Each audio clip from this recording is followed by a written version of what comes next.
Buen día gente, espero que anden bien. Hoy vamos a ver el Blohm & Voss BB222 de ediciones Altaya, escala 1 en 144, un hidroavión de gran tamaño utilizado por Alemania en la Segunda Guerra Mundial. Se crearon solo 13 unidades y muchos le atribuyen ser el avión más grande producido en esa época, pero se olvidan del Blohm & Voss 238, del cual existió una sola unidad.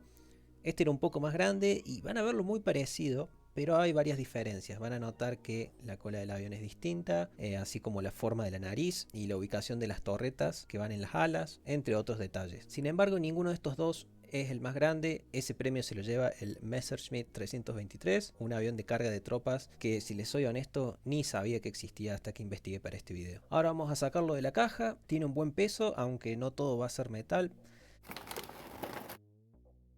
La verdad es bastante impresionante, muy bonito. Es el avión más grande de mi colección. Ninguno de los otros que tengo se acerca a este en tamaño. Me imagino si esto fuera 1.72 no tendría lugar donde colocarlo.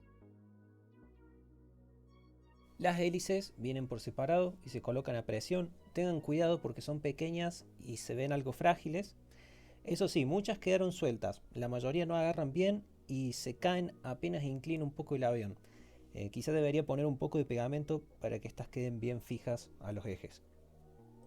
Ahora vamos a ver qué es plástico y qué es metal. El fuselaje, toda la parte que se ve camuflada, es metálica. Las alas son plásticas y están algo sueltas, como pueden ver. También los estabilizadores traseros, así que no hay tanta diferencia con el bombardero que vimos en el video anterior. Sin embargo, al ser más grande, aún teniendo varias piezas plásticas, este sigue teniendo un buen peso.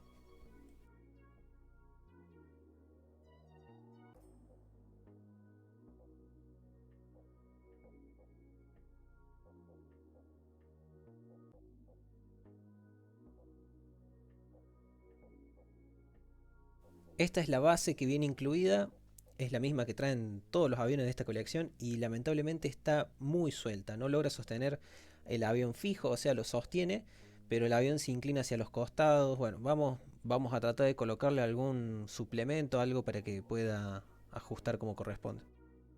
Aquí lo podemos ver comparado con el bombardero italiano Kant Z-1007, notamos lo gigante que es esta aeronave y lo suelto que entra en la base. Aquí lo podemos ver también con el Heinkel 177 de la colección de Salvat y comparado con un caza en la escala 1.72. Este avión tiene 25,7 centímetros de largo y 32 centímetros de ancho. La verdad que es muy bonito, me impresionó el tamaño. Cuando lo compré pensé que iba a estar en escala 1 en 200, que iba a ser algo más chico. No sabía que iba a estar también en 1 en 144 y que iba a tener este tamaño. Cuando recibí la caja grande y lo abrí, me sorprendió, me sorprendió mucho. Me encanta, es un avión muy lindo. Hubiera preferido más tener una versión con camuflaje que tenga verde en lugar de blanco, pero aún así es muy bonito. Se los recomiendo mucho. Y he visto algunos a la venta, por lo menos yo el mío lo compré en Mercado Libre y he visto algunos otros a muy buen precio. Así que si tienen ganas de sumar algo llamativo a la colección, ni lo duden. En el próximo video vamos a estar viendo el Dornier 217 que ganó la votación, así que nos vemos la próxima. Chao.